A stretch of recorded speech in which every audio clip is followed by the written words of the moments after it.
जब हम भारत के संविधान की बात करते हैं तो अक्सर दिमाग में एक मोटी, भारी भरकम नियमों की किताब आती है ना? लेकिन क्या हो अगर हम इसे एक किताब की तरह नहीं, बल्कि एक जीवंत समझौते की तरह देखें? एक ऐसा कॉन्ट्रैक्ट जो एक पूरे देश और उसके लोगों को आपस में जोड़ता है। आइए आज इसी अनोखे कॉन्ट्रैक्ट की परतों को खोलते हैं और देखते हैं कि ये भारत को असल में एक साथ कैसे बनाए रखता है।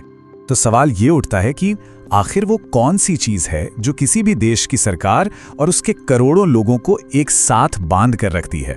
सोचिए जरा, ये कोई मामूली रिश्ता तो है नहीं। इसका जवाब एक बहुत ही गहरे आइडिया में छिपा है, जिसे कहते हैं सोशल कॉन्ट्रैक्ट या सामाजिक अनुबंध। और हमारा भारतीय संविधान इसका एक बेहतरीन उदाहरण है।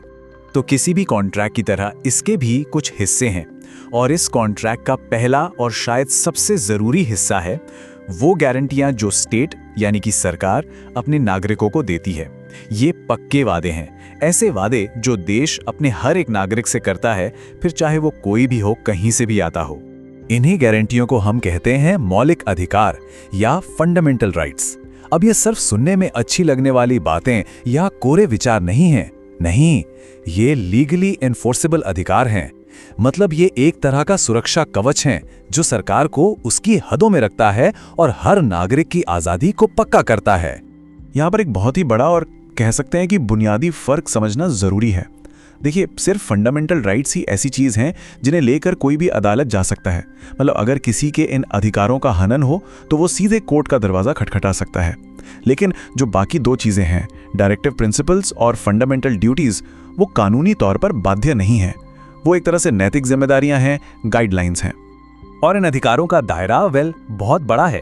इसमें बराबरी का अधिकार है, अपनी बात कहने की पूरी आज़ादी है, शोषण के खिलाफ आवाज़ उठाने का हक है, अपने धर्म को मानने की स्वतंत्रता है, और भी बहुत कुछ। सच कहें तो यही अधिकार हमारे लोकतंत्र की असली नींव है। ठीक है, तो ये तो हुई नागरिकों को मिली गारंटियों की बात। अब आते हैं इस कॉन्ट्रैक्ट के दूसरे हिस्से पर। इसे आप सरकार के लिए एक टू डू लिस्ट की तरह समझ सकते हैं, एक एम्बिशियस लिस्ट उन सभी लक्ष्यों की जिन्हें देश को हासिल करना है।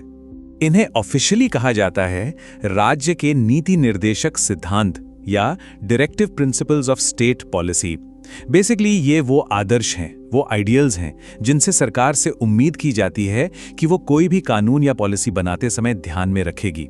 और इन सब का जो बड़ा मकसद है वो है भारत को एक ऐसा वेलफेयर स्टेट बनाना जहां सामाजिक और आर्थिक न्याय हर किसी के लिए हो। हाँ, जैसा हमने पहले कहा, इन्हें लेकर कोई कोर्ट तो नहीं जा सकता, पर इनकी ताकत को कम आंकने की गलती मत कीजिएगा। ये सरकार के लिए एक मॉरल कंपास की तरह काम करते हैं, और जब चुनाव आते हैं तो देश की जनता इन्हीं सिद्धांतों के आधार पर देखती है कि सरकार ने कैसा काम किया है।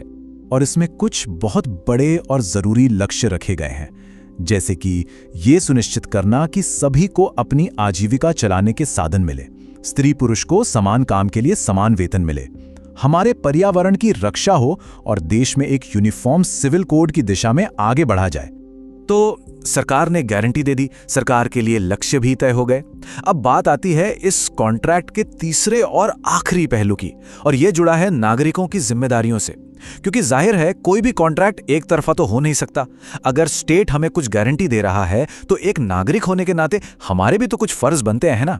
और यहाँ एक बहुत दिलचस्प बात है, ये जो कर्तव्य है ना, ये हमारे मूल संविधान का हिस्सा थे ही नहीं। जी हाँ, इन्हें तो दशकों बाद संविधान में जोड़ा गया था। और ये चीज दिखाती है कि हमारा संविधान कोई पत्थर की लकीर नहीं, बल्कि एक जीता जागता डॉक्यूमेंट है जो वक्त और जरूरत के हिसाब से खुद को बदलता है। ये टाइमलाइन इस बदलाव को बिल्कुल साफ दिखाती है। देखिए, 1949 में जब संविधान अपनाया गया तो उसमें सिर्फ अधिकार और सिद्धांत थे। फिर करीब 3 दशक बाद 1976 में 10 मौलिक कर्तव्य जोड़े गए, और कहानी यहीं खत्म नहीं हुई। 2002 में एक 11वां कर्तव्य भी इसमें शामिल किया गया जो शिक्षा से जुड़ा है। तो आज की तारीख में कुल 11 फंडामेंटल ड्यूटीज यानी मौलिक कर्तव्य हैं। ये हम सब नागरिकों के नैतिक दायित्व हैं, और इनका मकसद है देश प्रेम की भावना को मजबूत करना और भारत की एकता और अखंडता को बनाए रखने में मदद करना। जैसे कि संविधान का पालन करना और उसके आदर्शों की इज्जत करना, आपस में भाईचारे की भावना को बढ़ावा देना, अपने नेचुरल एनवायरनमेंट की रक्षा करना, साइंटिफिक सोच को अपनाना और पब्लिक प्रॉपर्टी को नुकसान न पहुंचाना, ये सब इसी में शामिल है। ये कह सकते हैं कि इस सोशल कॉन्ट्रैक्ट में एक नागरिक का योगदान है। तो अब हमारे सामने तस्वीर बिल्कुल साफ है। एक तरफ है कानूनी तौर पर लागू होने वाले अधिकार, दूसरी तरफ है सरकार के लिए गाइडलाइंस और तीसरी तरफ है नागरिकों के नैतिक कर्तव्य। लेकिन सबसे बड़ा सवाल तो यह है कि ये तीनों चीजें एक साथ काम कैसे करती हैं? क्या इनमें कभी टकराव भी होता है?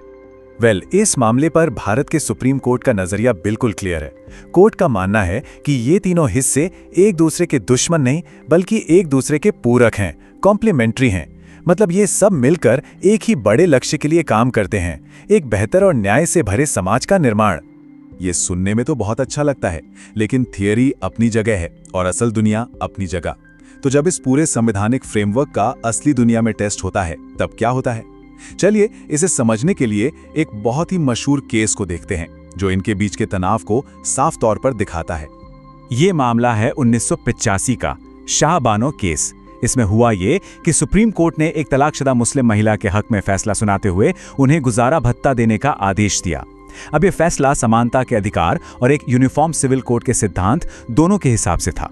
लेकिन इस फैसले का काफी विरोध हुआ, जिसके बाद संसद ने एक नया कानून पास करके कोर्ट के इस फैसले को ही पलट दिया। तो ये केस हमें क्या दिखाता है? ये दिखाता है कि फंडामेंटल राइट्स, डायरेक्टिव प्रिंसिपल्स और देश में जो पर्सनल लॉज लागू हैं, उनके बीच एक बहुत ही जटिल और लगातार चलने वाला तनाव बना हुआ है। ये कोई ऐसा मुद्दा नहीं है जो सुलझ गया हो, नहीं, ये आज भी एक बड़ी राष्ट्रीय बहस का हिस्सा है।